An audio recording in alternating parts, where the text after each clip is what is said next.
This podcast is supported by listeners like you.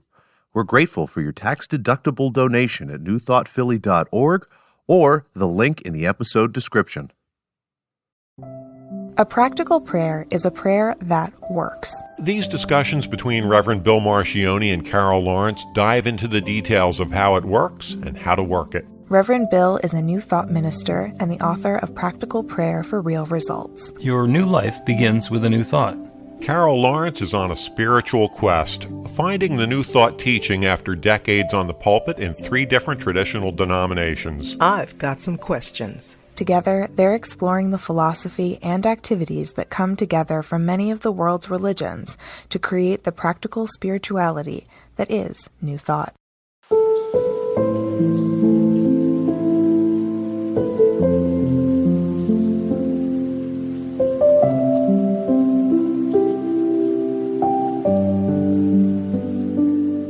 Welcome to the Practical Prayer Podcast. I'm Carol, here with Reverend Dr. Bill Marcioni.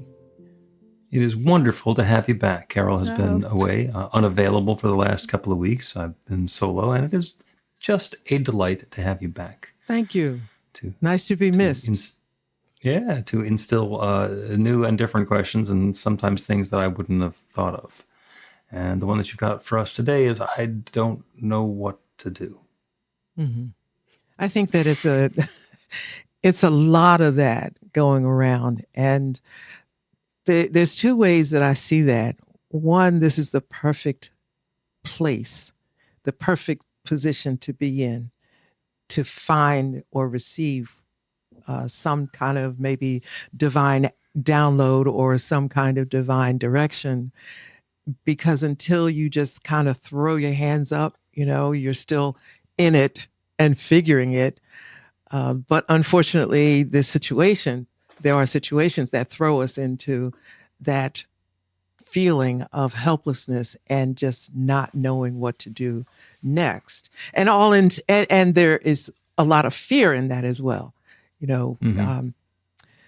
Just not knowing where things are going. So, and as I said to you backstage, that if spiritual leaders have anything to say, if it's important to be a spiritual leader, it is most important at a time like this. Because there is our work in the world, and then there is our spiritual practice. And when the stuff that's going on in the world is so overwhelming, there's a lot going on. There's many things going on. There's things going on in the United States. There's things going on in Ukraine. There's things going on in Israel and Gaza and Iran and other pieces that are moving around. And it's really easy to get overwhelmed. Mm-hmm. And a lot of people who I've spoken with are doing the information equivalent of putting their hands over their heads and going la la la la la la la. I don't want to hear it. I had somebody who was talking about the protest that we had, the No Kings protest, and he says, "I haven't heard about that." And I say, "Well, it's there's a lot of stuff about what's going on in the Los Angeles, with 5,000 U.S. troops." Called on, and he said, "I hadn't heard about that." It's like you got to hear about a little bit of something. You don't need to be a cable news junkie, but there's a way to understand what's going on so that you can be informed about what's next. Mm-hmm. What's the next thing to do? Because the solution to being overwhelmed and not knowing what to do is not to stop paying attention. It's scary. There are people who are not paying attention because I have no idea why. I mean, because that doesn't flow with me. I want to make sure I know what's going on all the time. It doesn't even have to be anything great happening because I just like to know. But especially in a situation like this, I think maybe that's another way of handling fear, perhaps, to just deny it. And, at the end of whatever it is, we'll see. But I've heard so many statements that are just like, I've given up. I got it. I got somebody that was asking me how this fits in with the prophecies in Revelation. And so, I have to be kind, but I'm saying that, listen, stop looking for reasons to make that true, make that a real story, because since that's there, then this is a convenient way. Even if we could fit all of this into every one of those prophecies, you still have to figure out what to do.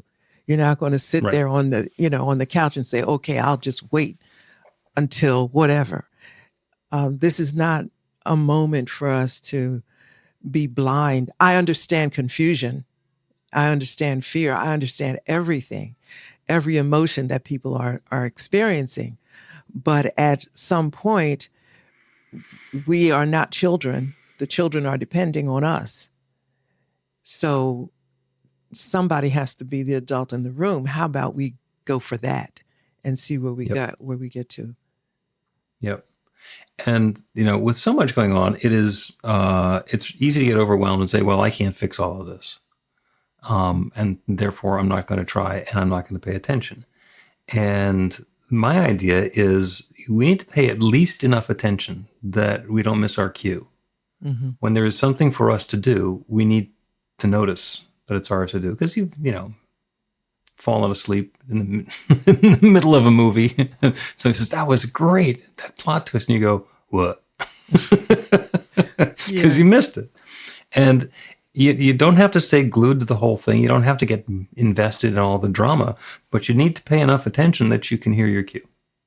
And it's not that it needs to take a whole lot of mental gymnastics in order to do that. Because, again, back to the fundamentals of practical prayer, there's an infinite intelligence that knows everything.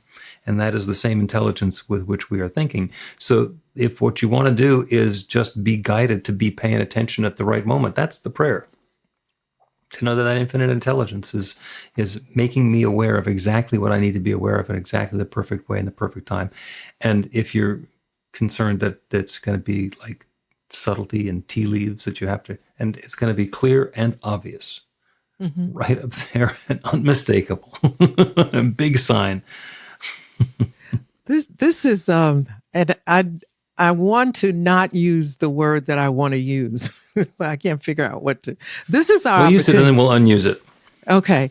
Nah, I don't think you can fix it. You can't fix it.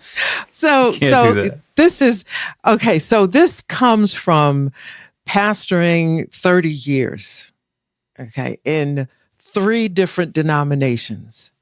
And being in church leadership before that. And I'm saying that not as this is who I am. I'm saying I've heard a lot of stuff, seen a lot of stuff, whatever, and been a part of teaching it, blah, blah, blah. And, pouring the Kool-Aid, I confess to all of that because that's who I am right now, the totality of all of that. I know what I did. I know how I recovered. Bam.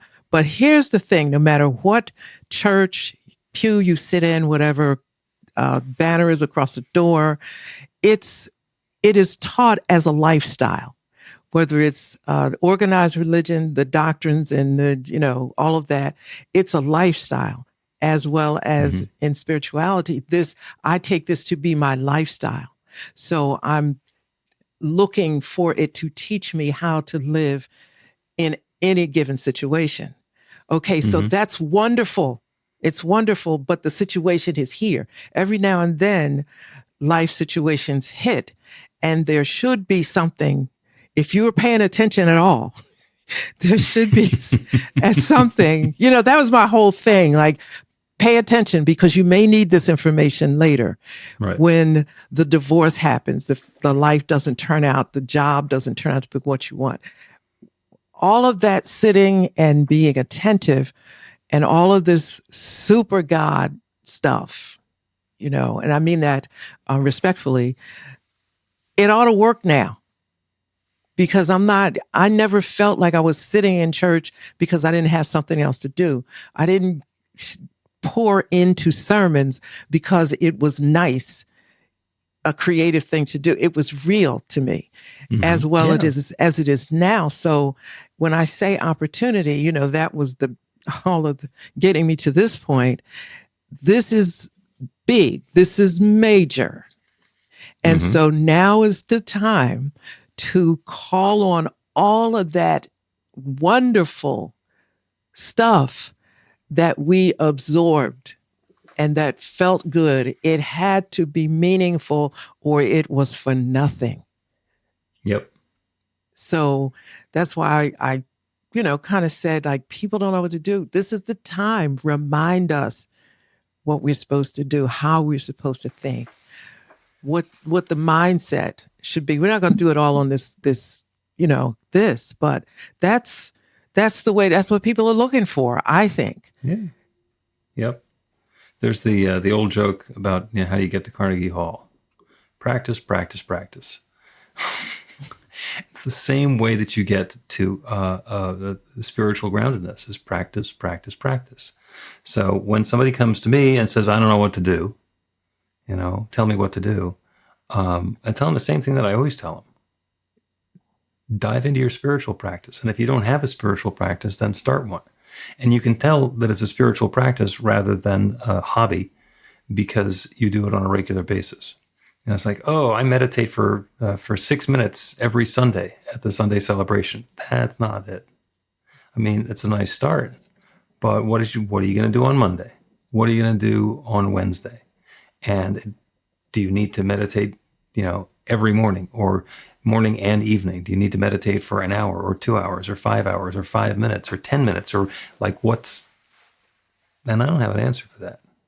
Practice.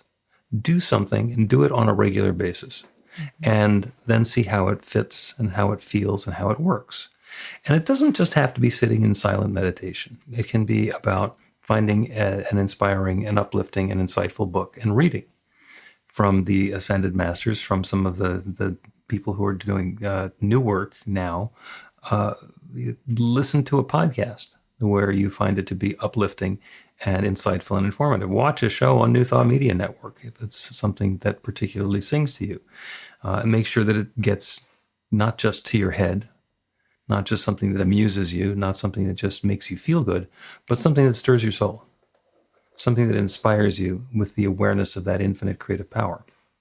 So that's the whole idea of a spiritual practice, is to allow us to feel more connected with our spirituality. Because God knows what you should do next. But that's not an exasperation. That's the truth. God knows what's next for you. And if there's something for you to know, God knows what that is. And when we cultivate that channel so that we can open up and allow and invite and accept the infinite giving us that guidance, then it happens. Mm-hmm. Mm-hmm. And the infinite will not push it on us and say, you need to know this. I mean, every once in a while I get a lesson with a spiritual 2x4. Because, nope, you got to learn this. I keep getting smacked by the same thing over and over again until I finally realize that there's a lesson here. It does work that way, but that's not the comfortable way. And when we're in a situation where we're claiming that we don't know what to do, that's not when those sorts of lessons show up. There's a process. And I like the term spiritual practice, but there are those who have spiritual practices that are confused, as well as those who don't. And here's my thought about that. Spirit is always aware. None of this is without Spirit's notice or being aware. So don't sweat it so much. Get quiet. Just calm. Here's my thing. Just calm your little self down. Just calm your little self down. We're intelligent. We are accomplished. We are used to being able to be successful to some degree, maybe not as much as we would, but to some degree. And then now you're in a place where I don't know what to do. Okay, well, just calm your little self down and don't look for a magic moment, because the magic is there. And it will get to you as soon as you just calm down. I was reading from Florence Scovel Shinn yesterday to a group, And I know why I was reading it, because I had promised to do it. But the responses were amazing, because Spirit just came through in so many affirmations and so many thoughts, and it wasn't planned. I could not plan something like that. And those that were there to hear it, they were just there to hear Florence Scovel Shinn. But what was to happen, nobody could have planned it nor even thought about it. Okay, so I planned the thing, so I know I didn't plan it. I didn't have. Yeah, well, you plan to talk about, to read Florence Scovel Shinn, but you didn't plan on the resonance that it was going to have, and the perfection of that moment, and that being exactly the message that was necessary. And yeah, that's a spiritual practice. You had that thing scheduled for a while. You knew that you're going to do that's part of your practice. And then it turns out that part of your practice was even more meaningful than you had thought. And that's the yield benefit of the spiritual practice. You keep doing it because something will happen, and no, you can't plan when or what. And that's the exciting thing about it, because as many times as I've read Florence Scovel Shinn, sometimes I read and it seems like I'm reading from an academic perspective, and it's information and whatever. And so I know, okay, I do this but something was happening in the reading, and things that I read before, it was really getting to me at that moment. And that's what I trust about this journey, the yieldedness in this journey. I mean, I'm going to use the term magic because I just like that word, but the magic is always present, and it shows and it activates itself when it is needed to be. And last night there was such a need. How am I supposed to know that? That's like you said, that's the plan. I plan out everything 2-3 months in advance. And then today when I spoke to people, they were still talking about Florence Scovel Shinn and I'm thinking, I don't remember all that.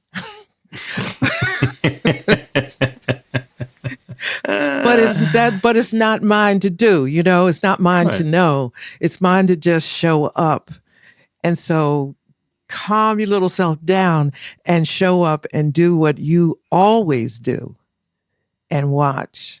I just want to throw this in because I think it's funny. Like people throw this term, we're co-creators of our own reality, and it sounds really nice. It sounds empowering, but I thought, come on, we need more than this, right? So I'll say we are co-creators with the divine of our own reality. And I said, I need a little bit more than this. So to me, it's like, okay, you're a co-creator. You do your part. God does God's part. Yep. You can't do God's part, and God will not do your part. That's what it means. Nope. So the Amish used to say, or probably still do, pray and move your feet. Pray and move your feet. And pray and move your feet. Align yourself with the infinite, but don't, pray to God that you're going to, win the lotto, but you actually got to buy a ticket. Yeah. And we don't know. Sometimes you don't know what dance to do, right? To move your feet. Just do what you do. Just do what you do. Right.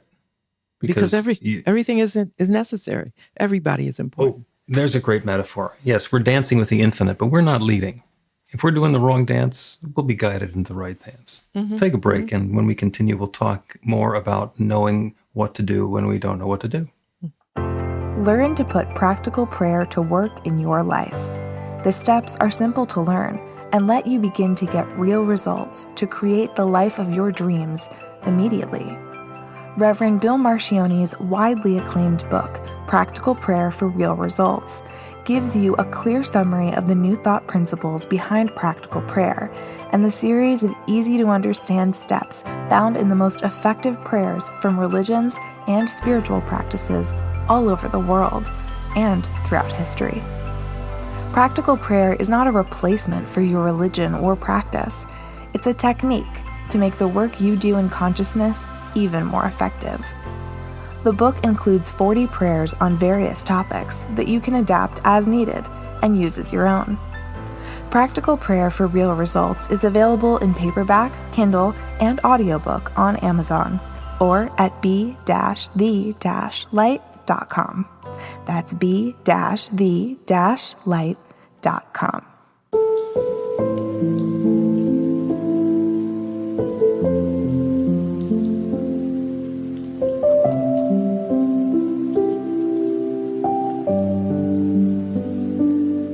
Welcome back to the Practical Prayer Podcast. I'm Carol here with Reverend Dr. Bill Marcioni. Wonderful, wonderful conversation about what to do when we don't know what to do. Because a lot of people are saying, I don't know what to do. And it is completely understandable in these challenging, difficult end times that we're living in. In the segment before the break, Carol, you were talking about people wanting to know what all the prophecies in Revelation mean, and went through the exercise of looking at the end times. And apparently in the Watchtower, they were insisting from the late 1800s that the end of the world was going to be in 1914. Mm-hmm. Mm-hmm. And that's the downside of of going with those predictions, is that when you roll past it, and the same year was the start of World War I, and also the founding of the International New Thought Alliance. World War I ended, the INTA is still going on. So end times, who can tell? Listen, the end times have been predicted by so many people. It's crazy. So we can all remember this one. 2000, Y2K. Oh, that was another one.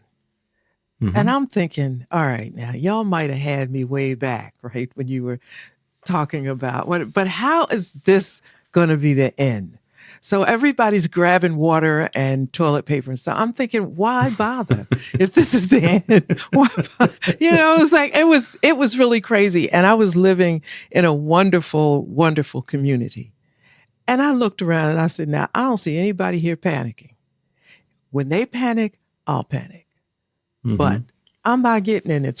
But people really believed that in their heart, and they found stuff in Revelation to make it be true. And I'm thinking, all right, well, I'll see y'all at the end of all this, because this too shall pass. And now I'm not seeing it. I'm not feeling it. Okay. For me, and I very clearly remember Y2K, and I'm living in the house that I'm in now, moved in 1999, specifically because I wanted to be in a property that had its own four walls when the calendar rolled over. And that one the whole thing was self-inflicted. The whole thing was self-inflicted. And I was working in technology and with a large company that did data processing systems. And I understand exactly what the problem was. And I understand exactly why we had to spend as much time and energy as we did to remediate it way back in the good old days. So the Y2K, because it's not that the Y2K wasn't a problem. It's that it was a self-inflicted wound, and we managed to heal ourselves before the deadline. Mm-hmm. So the problem was that back in the old days, when storing stuff in computers was expensive, they put all the years in as 2 digits. Because it's 1987. So just put in 87. They all start with 19. But then suddenly there's going to be the one that starts not with a 19, it starts with a 2. Mm-hmm. But if you only have 97 and you're calculating anything based on subtracting the year that it starts from the year that it ends, suddenly you're going to start having negative numbers. Mm-hmm. And for computer systems that aren't used to having negative numbers, that's a problem. They're going to go, and shut down or stop or do unpredictable things like open the gates on the dam or shut down the reactor or turn up the reactor. So those were the sorts of things that people needed to pay attention to remediate that. And it was an exciting time, and nothing happened. And that's because people realized that the self-inflicted wound needed to be recovered before the deadline, which was December 31st at midnight. Mm-hmm. So that one worked. There are other things that are going on now that are also self-inflicted. We're doing stuff because somebody assumed it would be a good idea, and then it's turning out that it's not, and then we have to fix that. But yeah, the end of the world? No. even an extinction level event. There have been several, but we're here. We're here after the extinction level event. So that's got to tell you something about the importance of it. And there's something that you said while you were talking about the Y2K story and then going forward. There are people that have great minds that know what to do in various levels of crisis. So, if we were all depending on you tech guys to fix the Y2K, listen, fix it. Tell me, I can get the software and figure it out, but you guys have to really, know how to put it together. So to me, it then reflects spirit again in all of the creation things. Like there are people that what God expresses itself in technology, in this and this, right? So this is God's moment to do such and such. Okay, so now we're in a different situation. I don't think that God is suddenly, or spirit, or whatever you want to call it, is suddenly out of ideas and out of power and out of ingenuity and whatever else is necessary. There are those through whom God expresses God's self, who know what to do and are doing it. Things are happening even when we don't see them, with the Y2K. Okay. So that was your world at that time. There were things we didn't see. We turned on the television. That's about it. But it was going, it was going on. And I believe that same thing is happening. Yeah. Is there sketchy stuff going on in the world now? Yes. Do you need to know every detail about every part of it? No. Do you need to know what part is yours so that you can take the appropriate steps that are yours to take?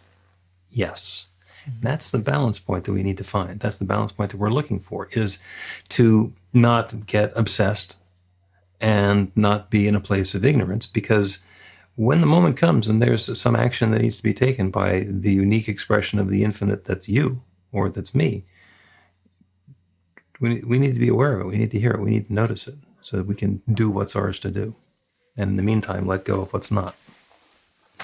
And I think that it is ours to do always to be as positive as we can be, which takes us to that point of our faith. What do we actually believe? And what do we believe about that in which we believe in, however you phrase it. So this is a good time to say, okay, like, I don't know what is mine to do. But the one thing I do know is that I got to calm my little self down so that we can think, when we're all stressed out, which I understand that. I really do. I get it. We're upset. This is all new. So when things are new, you get thrown off. That's what happens. So let's calm our little selves down so we can think. The Bible says you cannot reason with an angry man, upset person, whatever you want to call it. Let's calm down and know that there's good that's possible, and start churning up some of that energy that is good and helping us to be confident in that which we say we believe. Because I'll tell you what, I've been around for a bit. I'm not starting over. No. It has taken me this lifetime to get to the place where I am so absolutely confident in that, in whom and which and all of that I believe. This is it. This is it. So I'm not looking for anything else. Faith is in this right here. So, and I think that's a positive. It's almost funny in a way. But that's where we have, I think that's where we define ourselves and what we believe. And let's just, because I'm not looking for some other God. I'm just not.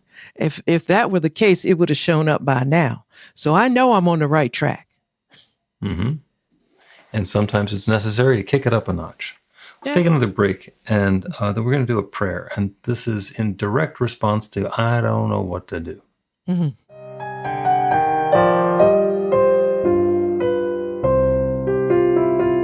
It's Reverend Bill letting you know that the Practical Prayer for Real Results class is now available on demand. That's right, you can take it at your own pace, anytime you want. All of the information is at bethelight.com. That's b-the-light.com. You know where to find that stuff. The class is 5 lessons, broken down into 18 modules, and you can take them at whatever pace is comfortable for you. As you work through the process, it starts out with the theory, goes into the practice, there are experiential activities and exercises, and at the end of the program, you will wind up with an understanding of how practical prayer works, and a practical prayer for yourself that will work to create transformation in your life. And as you know, it works for everything. Take a look at the class online at bethelight.com. There's a sample lesson so you can see how the class is going to work for you, and then dive in. The great news is it's on sale now. You can register and save $20 off of the regular price. I'm looking forward to seeing you in class.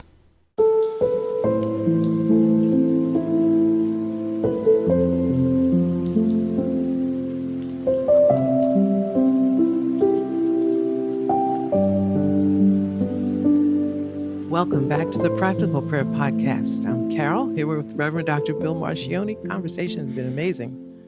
Yeah, wonderful talk about I don't know what to do when we're feeling overwhelmed and we got no idea what the next step is to be. And along the way, we've had a couple of suggestions. The first one is practice, practice, practice. To get involved in a spiritual practice, an ongoing spiritual practice. And as far as I'm concerned, an ongoing practical prayer practice, which sounds a little bit redundant, but it's not. A practical prayer practice is about doing the work. It's about making sure that we are always in that place of awareness of the infinite and awareness of our oneness with the infinite, because that puts us in a position where we can actually make claims and take part in this creative endeavor, this co-creative endeavor, where we are co-creating, as Carol pointed out, with the infinite. So we're going to do a prayer now. And the prayer is a direct response to I don't know what to do.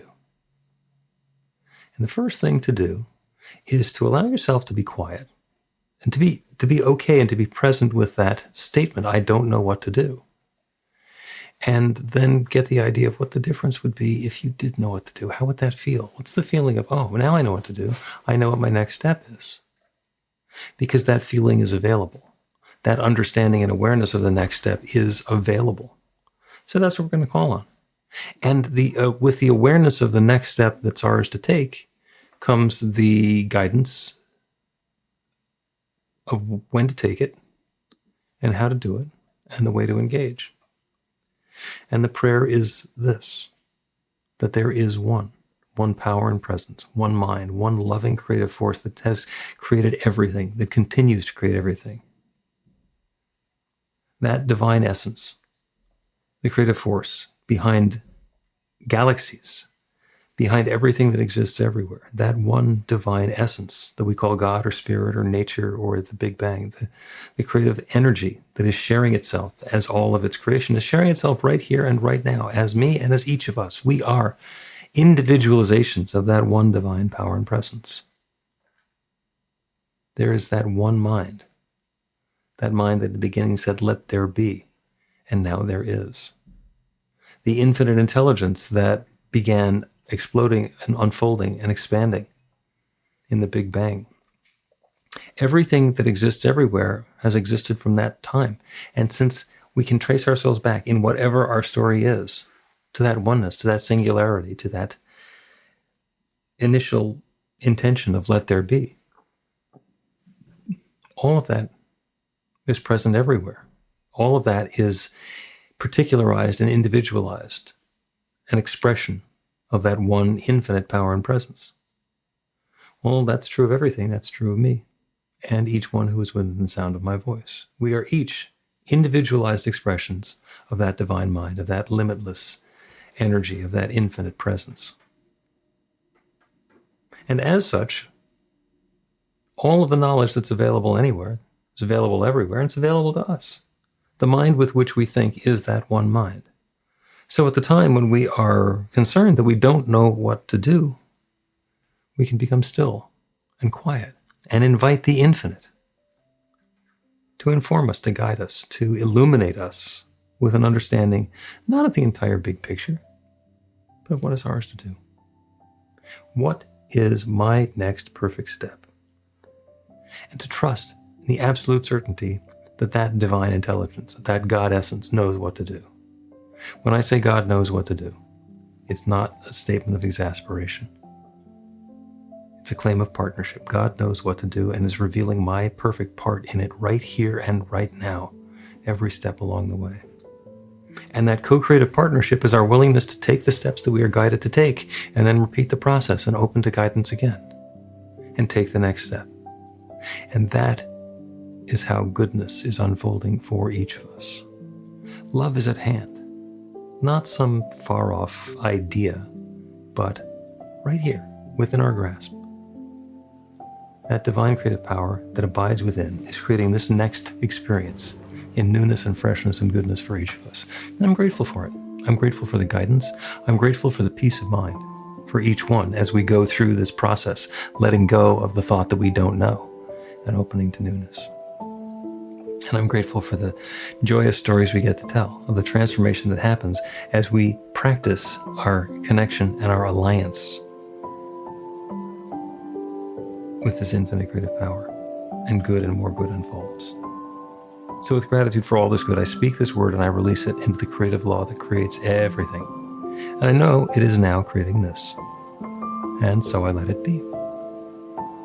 And so it is.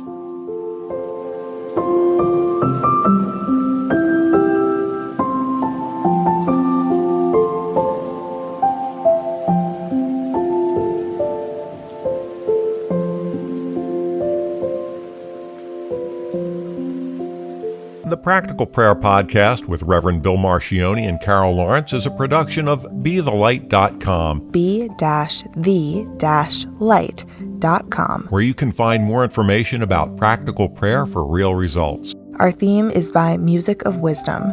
You can learn about the spiritual community of New Thought Philadelphia with daily guided meditations, Weekly celebrations of spirit, and Reverend Bill's classes in practical spirituality at newthoughtphilly.org.